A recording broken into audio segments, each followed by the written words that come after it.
Hello, and welcome to episode 5 of the Detours in Music podcast. Today we have an interview with Dr. Joanne Vander Vat-Chromy, Director of Choral Activities at James Madison University. And again, this week's episode is a little bit long, so I'll try to be brief, but Dr. V was one of the very first people who came to mind when I was thinking of who to interview for the podcast, because I was under the impression that being a choral director was her detour. Hearing that she had been a horn player in her music degrees. And little did I find out that I was very wrong. So I'm really glad I had a chance to catch up with Dr. V and learn more about her life and figure out what her actual detours are. I hope you enjoy. All right, so today we have the infamous Dr. V here. Would you like to introduce yourself? Hi, I'm Dr. Joanne Vander Vat-Chromy, and I'm the Director of Choral Activities and the Coordinator of the Vocal Area here at James Madison University. Perfect. All right, Dr. V, what was your musical detour?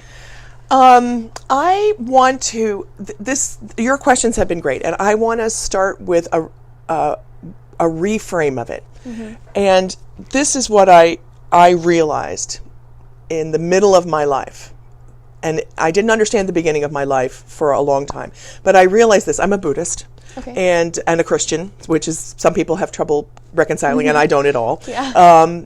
And I realized in the middle of my life that every prayer I'd ever prayed had been answered. Everything.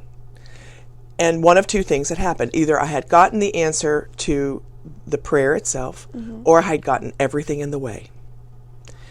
And that's what I realized about my life as a young musician. So what was in the way for me about fulfilling the dream that I knew very young, 4 years old, what I wanted to do is create community and transpersonal experiences, flow experiences through music as a singer and as a conductor. I wanted to be a conductor. At 4? Yeah. I watched Leonard Bernstein when I was 12, and I wanted to be a conductor. And I'm just that much older that I wasn't really mentored or pushed in that direction, although I did something in high school, but it wasn't done in a way, you know? So what I want to say is I feel like I had a crazy family life with very little financial opportunity. Everything I did was, I did myself. I bought my first French horn. And I started to work when I was 15, which was actually illegal, probably at that time. But I did. And I came from a family that didn't understand music at all. So my intensity about music was really my own. And also, when I was 13 years old, I had an operation, a tonsillectomy, where my voice box my vocal folds were hurt, were injured, and no one knew it. My teachers in high school and even in college didn't know that. They didn't have the expertise to hear that. So what I would say is that the detour or the things that happened.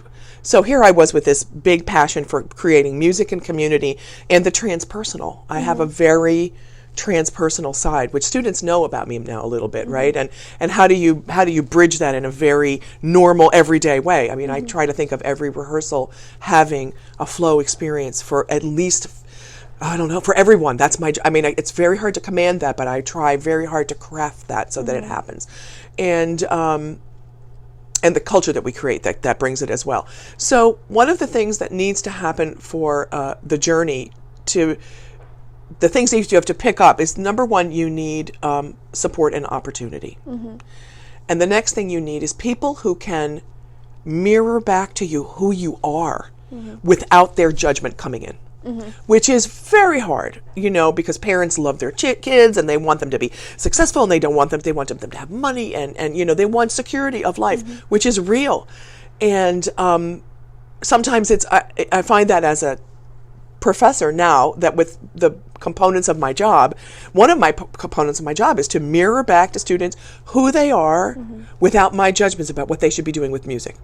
And I've learned that over time to not do that. So I didn't get people that mirrored back to me who I was for a very long time in my life. So I kept kind of fighting to go through.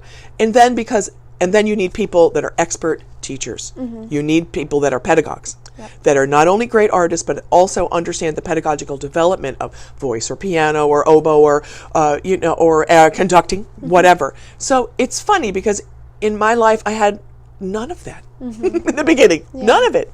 So I had to kind of, as a young person in my teens and, as an undergrad, and I graduated in 3 years with my undergrad because I knew I was at the wrong school, and I had, and I gathered my wits about me to move on to another thing. And you have to keep believing in your vision and working to create opportunities if none exist for you. And it made me tenacious. Yep. It made me tenacious, which I think I wasn't naturally. I can be, people would never know that, but I actually have a shy side.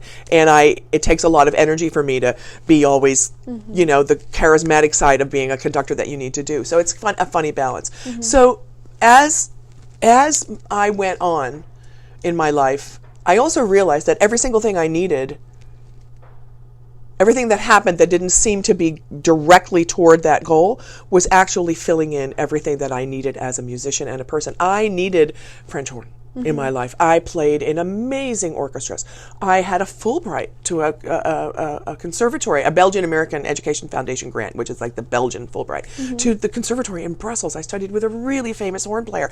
I played, I gigged, I subbed with orchestras, professional orchestras, right? That's invaluable to me, those kinds of experiences, right?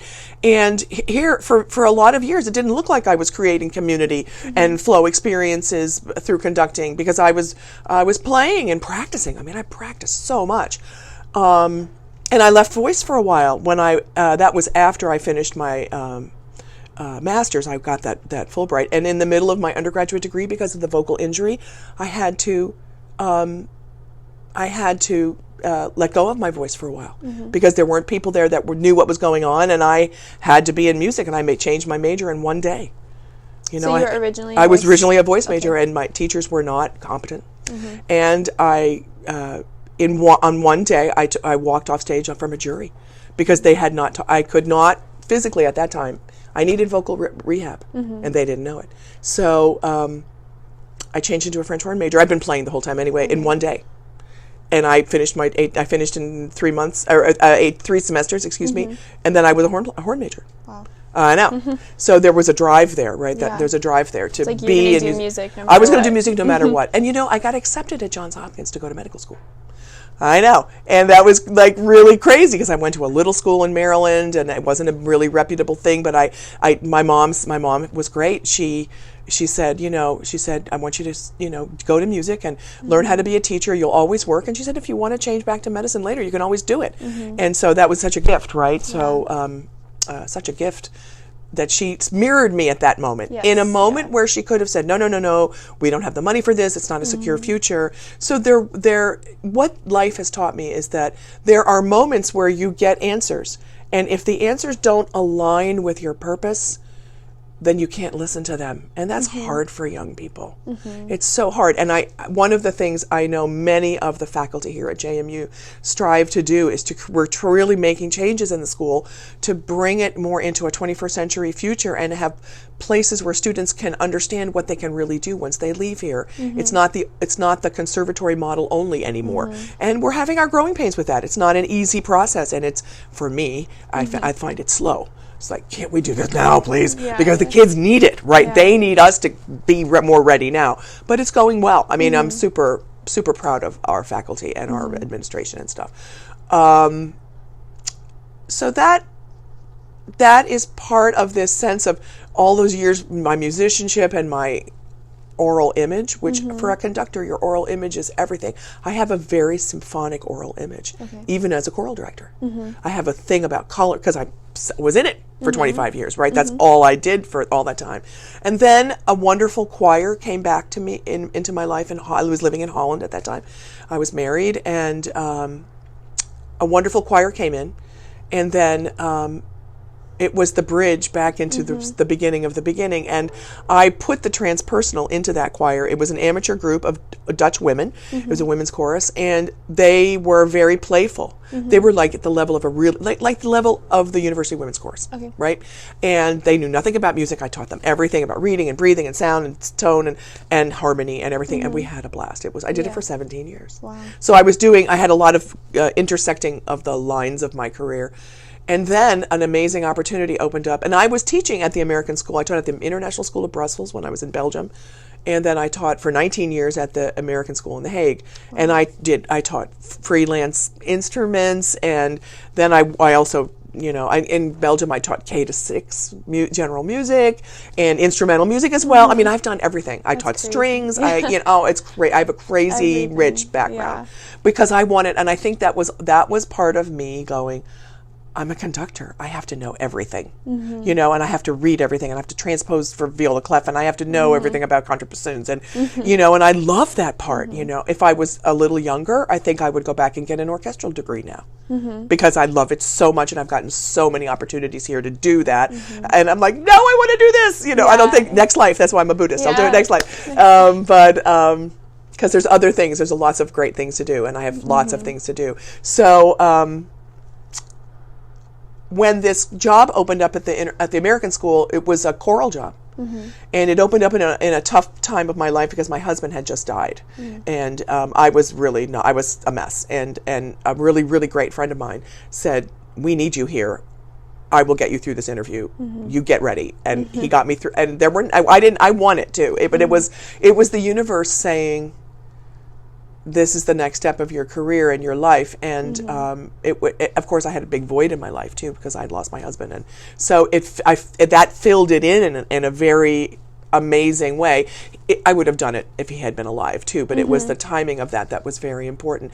And then I spent years catching up. I mean, and not that I was behind, but I was like, I did workshops every summer, and I did an inordinate amount of studying about, okay, what's the most music here, and what's best practices, and am I up to date? Because I had that sense of, I owe that to my career, and I had built a big famous program in Holland. It was. No, it's one of the top 3 programs in Western Europe. It was always my friends in London, in Paris, and The Hague, right? We were the competitors because there was the Association for Music and International Schools. We have, like the Allstate. The Allstate of that organization is in Europe, right? So we went to Berlin, we went to Dusseldorf, we went to, Warsaw. I went to Malaysia one time, and you brought your kids, and so those 3 schools, we were always competing to see who had the most kids in the choirs, right? So it was really fun. Awesome. And it was really, really fun. I loved that part. And so that job, and then within 4 months, I was the head of the area. I got the job, and 4 months later, I was the head of the area. Was crazy, of the choral area. And so I still have contact with lots of friends in Holland at the American School, although things have changed. I've been away for a while now. But so I directed 8 choirs. Wow. I know, and the one thing that I know, it was ridiculous. I had 2 bands. Okay. I was the 5th. We taught 5th and 6th grade band in teams, and I taught 5th and 6th grade band. But I was the main conductor of the 6th grade band, and they were killers. They were awesome. And then I also taught rock music history, and I taught music technology, and 8 choirs. Right. So then I had this.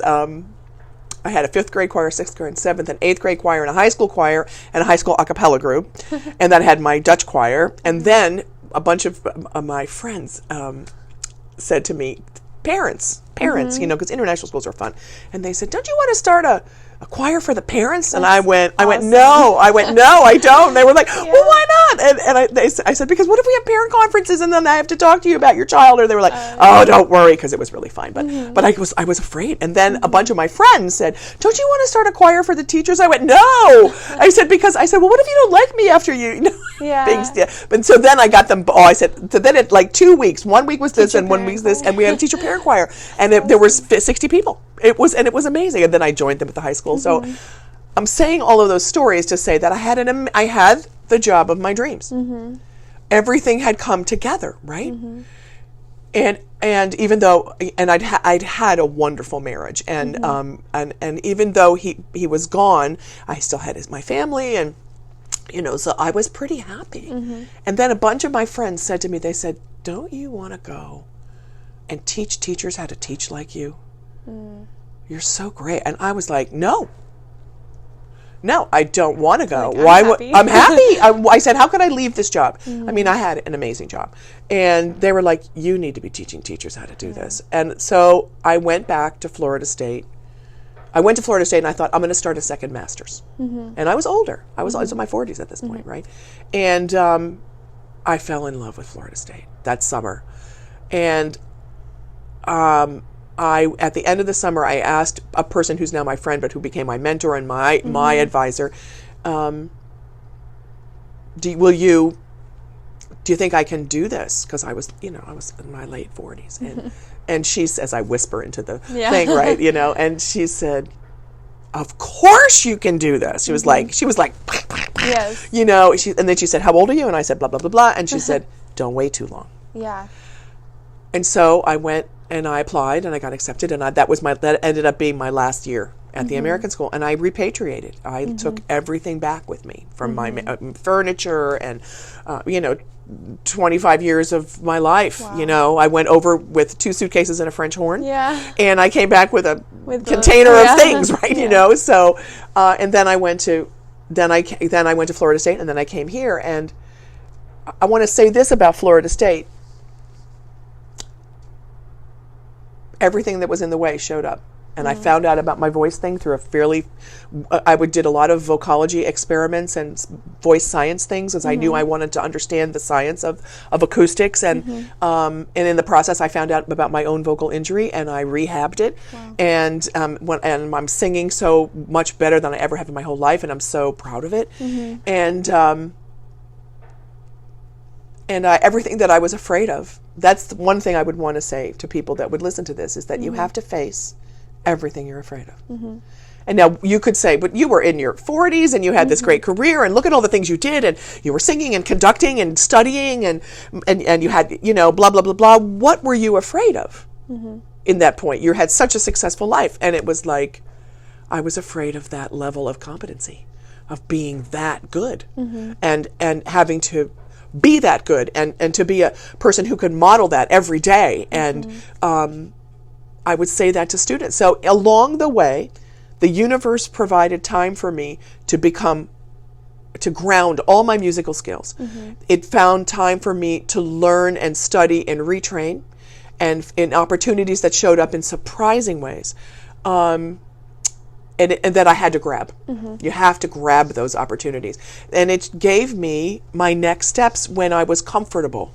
And those are things that students don't also, you have to have periods of your life where you're comfortable and you're being successful and stuff. And, but there's also times where if you're going to take your next step, you need to go out of your comfort zone, and you need to, I learned to think so much in my doctoral degree. And I say this at JMU too, you become a higher octave of who you are through life. That's the goal.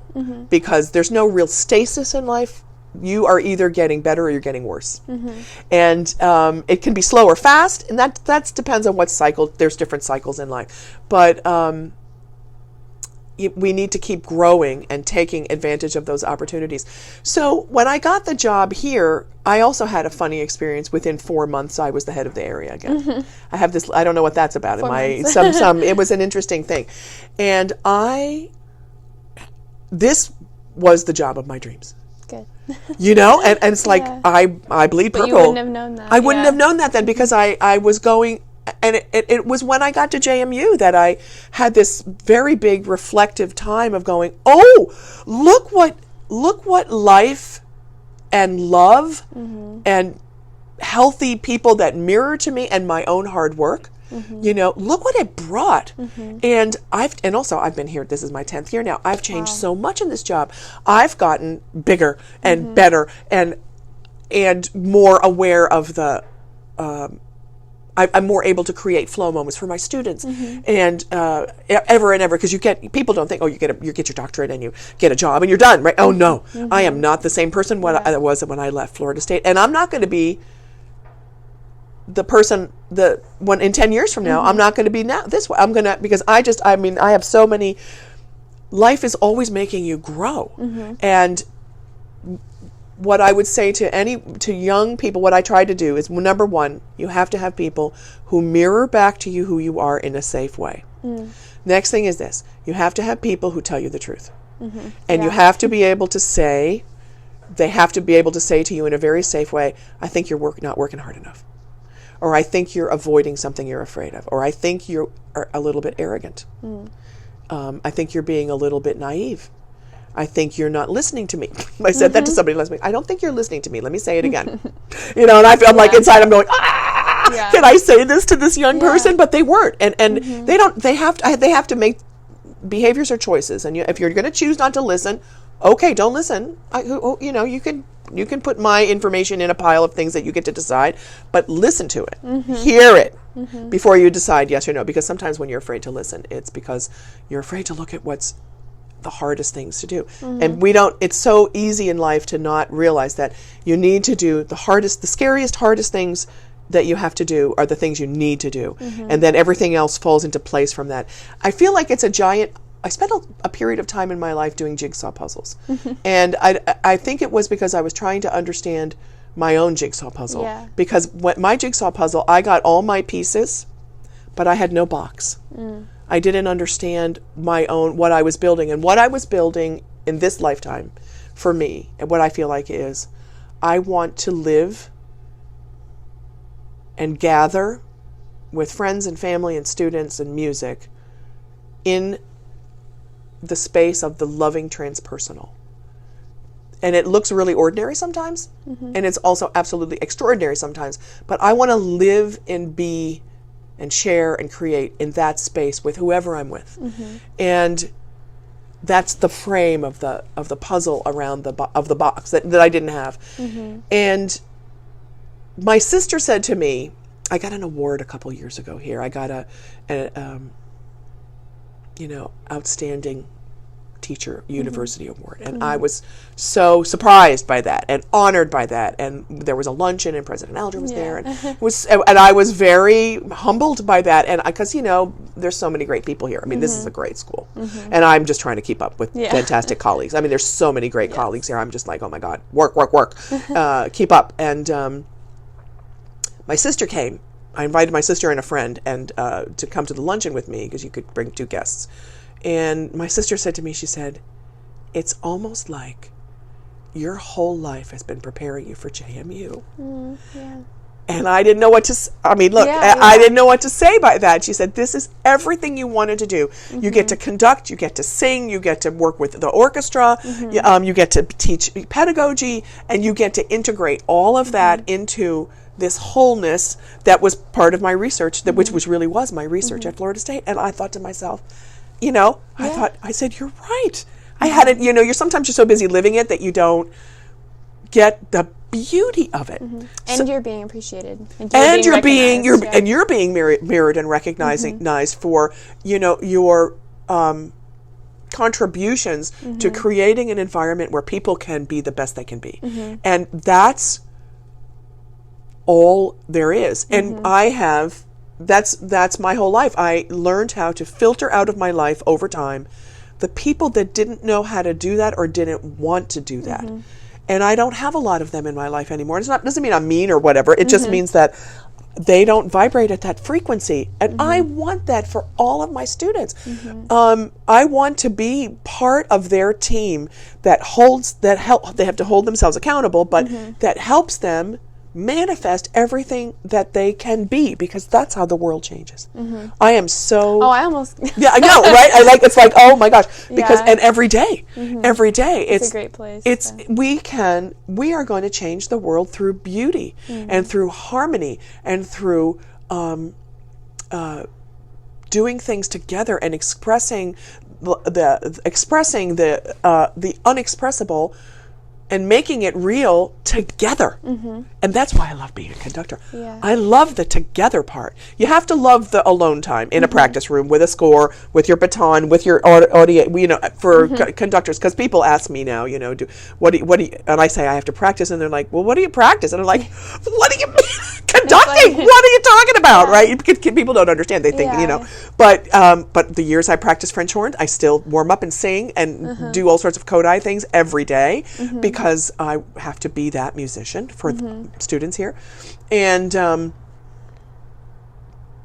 how lucky is that you get to help create change and consciousness on the planet through wholeness. And so those are the pieces of wholeness that I want. The things I didn't have in my life, I needed to be and emulate for some other people. And I think this is a concept that you hear every once in a while, people talking about change, being change agents, is that something has to start the change. I broke the chain in my life. I broke the chain of lack of competency. I am so competent as a vocalist now, and singer, and vocalogist, and all of those things. I broke the chain for women, about empowering women in music.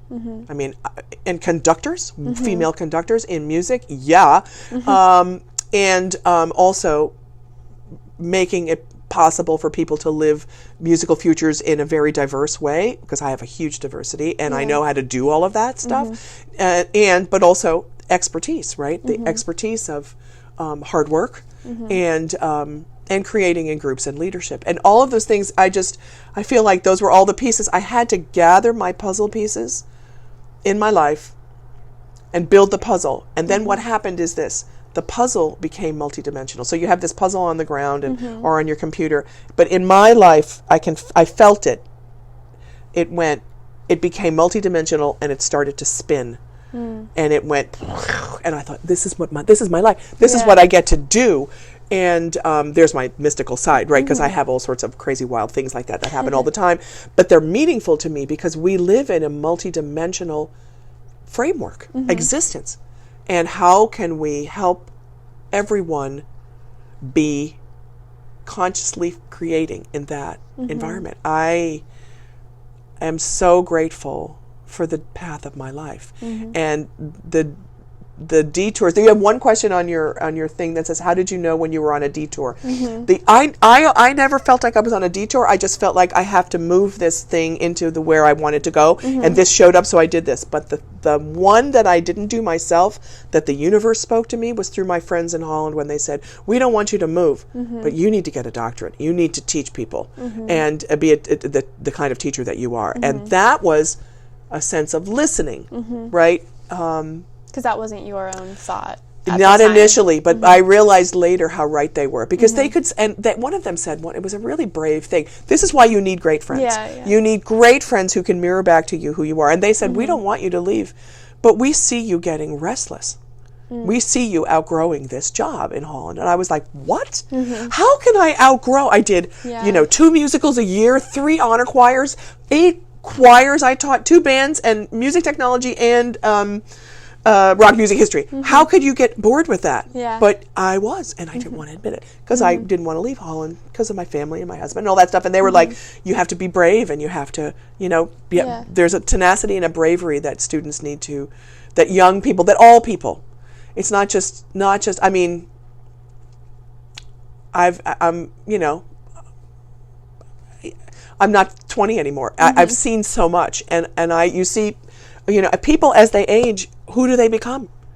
It's not just, I love dealing with 18 to 22 year olds because they're amazing, and they're in this great start of their life, and I feel like I can help and support and prepare them and celebrate with them and send them on their way. That's one of the things I love about this job. But who do you become as you keep going through your life? It's choices. It's choices. And if we do our job right as teachers and as parents and teachers and mentors, students get to become young people get to grow up into the highest octave of who they are, because life is hard. Life is hard, and it seems like it doesn't, but it can get harder and more diverse as you get older. But those skills of having people that can advise you, and looking at the things that you're scared of, and trusting. I haven't said this, but I've been talking about it the whole time. My intuition, I said this in Madison Singers the other day, and kids were like, whoa! I said, I've never, ever, my intuition is never, never, ever wrong. Never. Because that's my soul. But sometimes I don't listen to it. Yeah. Right? And they laughed, and and that's what but I'm saying that because that's part of it too, is that even when you don't understand quite why, because we're a very why-oriented culture, why? And I have to know the answer, and what am I going to get out of it? And what do I have to do to pass the test? Blah, blah. No. Sometimes you have to do it because you don't get that until the end of the process. Understanding often comes at the end of the process. So it's such a beautiful opportunity. Life is such a beautiful gift, and there is, I have been accused in my life of being a little bit naive and a little bit too happy, and people don't know my background. I have a lot of sad things in my life, some heavy things, and like many things, and I'm not faking it when I say this. It's understanding that the tapestry of life, the dark threads contrast the brightness. And in the middle of all of that is such a state of consciousness and love that's bigger than everything, and bigger than anyone, and bigger than any religion. It's bigger than Beethoven, it's bigger than Mozart, it's bigger than Beyonce. It's bigger. And we get to be in that and have that flow through us and create with that, and it's never not there, even in the hard times. I mean, I lost a family member this summer, and I'm still grappling with the fatigue of that, and the sadness of that, and the reframing of your life without this person in a physical level. But I'm going to tell you, as hard as this summer was, there was so much love. So much love. And that's what I'm holding on to. And that is coming into the music this semester. And I can transmute the pain of it into the love of it. And that love and consciousness create flow and the transpersonal. And that's what, there's a beautiful quote, about going into on your list about, going into the heart of the audience, into the dark, Schumann's quote about the dark places. And I think that's absolutely true. I think that's the job of every artist, is to vibrate so clearly that we enter the heart and the mind and the cells of the body of the people that listen to come to celebrate and hear our concert with us, and that we're all changed. We're all resonated into a different awareness of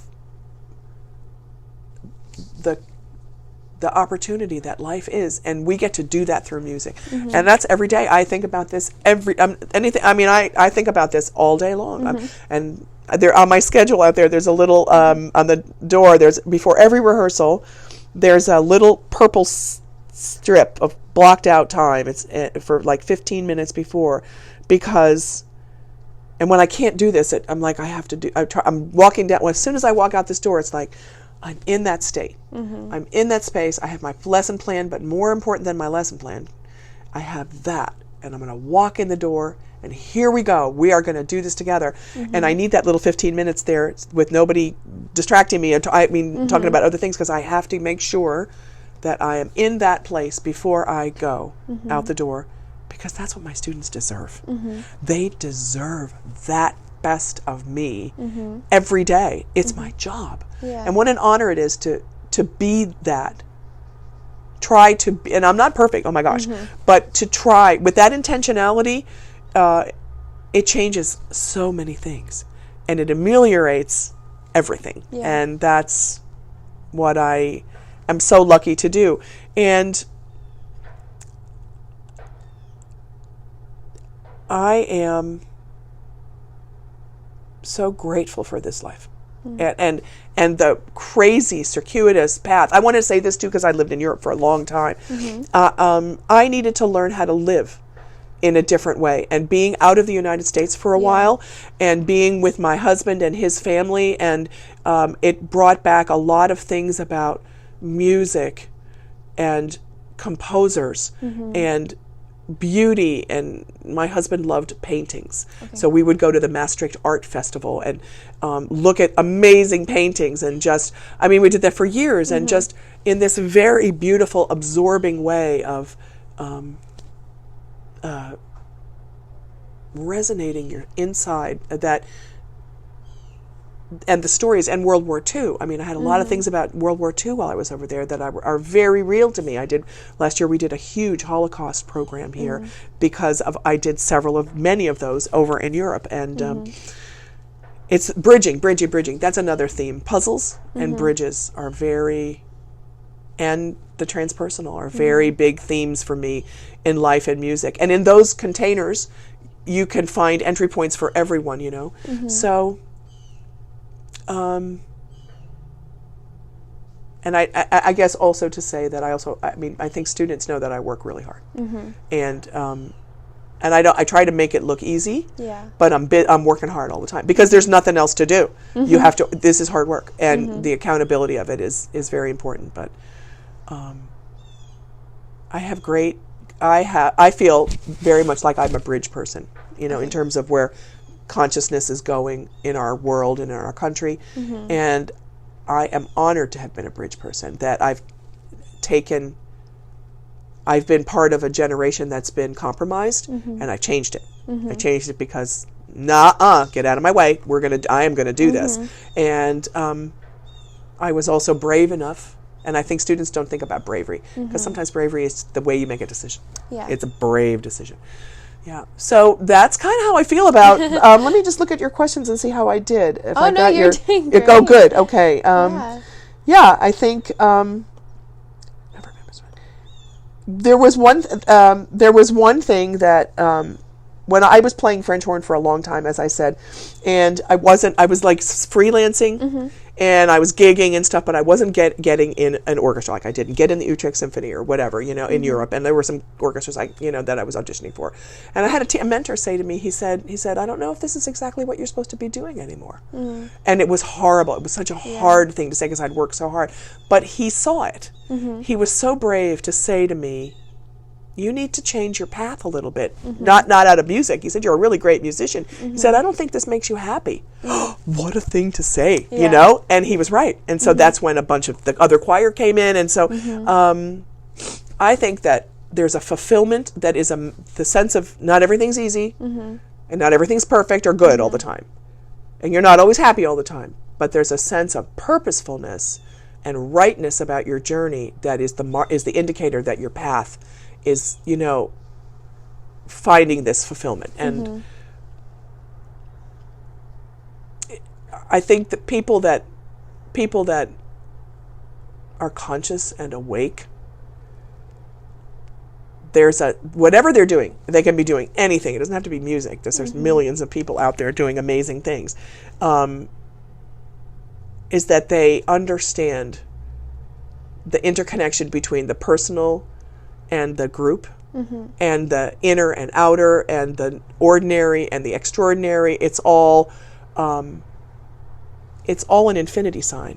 And that quote from on your the one about composing. When I wish to sing of love, it turned to sorrow, that Schubert quote, I think that's really talking about life, because life is this incredible infinity sign, and as it shifts, the threads of life shift into the darker sides and the brighter sides. There is beyond that, there is a wholeness that is so amazing. And I try to find that every day, whether I meditate or I'm working. It's all of that. The transpersonal infuses everything, and it is. And the happiness and ups and downs and everything all intersect within this beautiful dimension of love and consciousness, and it's amazing. And that's what we get to live every day. It really is. It is, isn't it? I mean, you have that all the time when you play. Well, I hear it in your playing all the time. Yeah, and then that sense of how you tie into it and bring it forward. The capacity to do this happens at 11 o'clock at night in a practice room. right? And kids don't get that all the time. That's one of the things people have to learn. And if they don't, it's so interesting because one of the things I see in this job is, the 7 or 8% of kids who drop out of music in the vocal area, right? Because there's a percentage of students that they come in, they think they want to do it, and for whatever reason, and they're listening, and they should be shifting. It doesn't mean that they're not talented or something. It means that this connection that you can create in life isn't fulfilled in this area. And we have to be brave enough as mentors to say that, just like my old mentor did that for me. Yeah. So it's all about this. Yeah. It's all about that attunement. The two quotes that you pulled out, I think, make a lot of sense. It seems like with how you teach and how you feel. Yeah. Especially the Robert Schumann quote, to send light into the darkness of men's hearts, such is the duty of the artist. Yeah. I think even sitting in an ensemble with you conducting, I think we all feel that energy you have. Oh, wow. Good. Good. Where you kind of don't accept just like, yeah, we'll play the notes. You're like, hello, I'm up here giving it all I've got. Like, yeah, we have to do this. You've got to do this too. Yeah. That's great. Thank you for saying that. I sincerely appreciate that because you'd want. I've played for lots of conductors, so you know, especially in orchestra, it's a little different in choirs. So if you just want to be, please let me be good enough for this, because you deserve that, and I remember how I felt. You want that conductor to make it safe enough for you to transcend. I'll tell you a great story. So this is a great story about. I was at the University of Michigan, and I was doing a master's, and I didn't finish. I had like 5 credits left, and my parents got divorced, and we ran out of money, and I had to drop out of school, and I worked for a year, and then I went back and finished it somewhere else because I could never have afforded at that time in my life to finish, right, which was horrible. But I got my teacher certification, and I taught from there, so it was all really good. But I got to play with Gustav Mahler. This amazing conductor, and one time, and I was in the symphony, and I was one of the top horns, and blah blah blah blah, and we did Mahler 1, and I was principal horn in Mahler 1 with 8 horns, right? And something happened. The French horns messed up. I don't know. And he said, "Jomi, French horns, what are you doing back there?" And everybody was like, "Who's Jomi?" Yeah. Who is Jomi, right? And we found out later that he was Austrian, and so what he did is they make diminutives with the first syllable of your name and the last syllable of your last name. So Vat-Chromy became Jomi, and all my friends call me Jomi from now on, right? So that was so funny. I have several people in my life still that call me Jomi, but that concert went great. But then we did Dvorak. Then we did Mahler 2. I have many stories. So then we did Mahler 1, then we did Mahler 2, and I was principal second horn at that point in Big Hill Auditorium, beautiful hall with this massive chandelier that's bigger than this room. I mean, that chandelier is massive. And when we did the end of, maybe I told you guys this in orchestra. Did I tell you that I left my body? Oh, I know. And we played that dee da da da da da dee, that last 64 measures, and I seriously left my body and was out on the floating up next to the chandelier. Everybody saw me, saw Maestro Meyer, and I was in heaven. I was in that transcendent function, and and then I was like, oh my God, I got to keep playing. Yeah. I went right back, and I was like, whoa. And all my friends said after that, oh, I looked really like pale, like sickly or something, because I was, I don't know, in this state, right, this high state. So when we did Mahler 2 2 years ago, and it was great. What a great project it was, wasn't it? And the kids, the governor's school kids were so great, and the choirs did great, and everybody, and I, because I was doing everything of checking, singing, blah, blah, blah. Yeah. So what I did, right, when we were here, is I ran up the elevator and up to the really top balcony, and I snuck in, because I didn't have a ticket, right? And I sat on the stair like this, because I didn't want anybody, and for the last 15 minutes of it, right? And I was... We were crying on stage.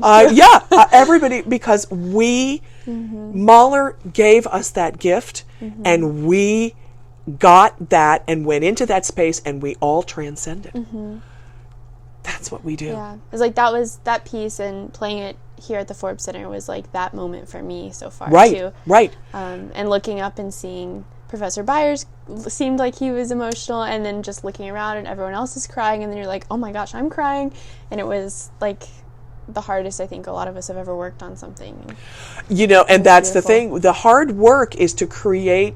The hard work opens the door to transcendence. I'm going to use that in my teaching. That is so clear now. Yeah. The hard work opens the door to transcendence. You don't get that transcendent state unless you've built the perfect vessel. I always say that like this: if you could imagine you wanted to have a beautiful glass of very expensive champagne, do you want to drink it out of a crystal goblet, or do you want to drink it out of a ripped and dirty paper cup? Yeah. That's your choice. That's what you're building every time. But isn't it wonderful? And here we are, a teacher and a student, completely the same. Yeah. Where there's no difference in we both were there, we both helped create that, and we both had that experience. I think music is the great equalizer of life, right? And I feel that every day. I was like, my students aren't, they're singing great. I have to be the best musician I can be with them, not to be better than them, to be together with us. And I believe that every conducting faculty member here feels absolutely the same way. Yep. And that's not in every university. That's not the same. It's people get it. People really get it here. So, and we get to live it every day. So thank you for asking me to do this. Yeah.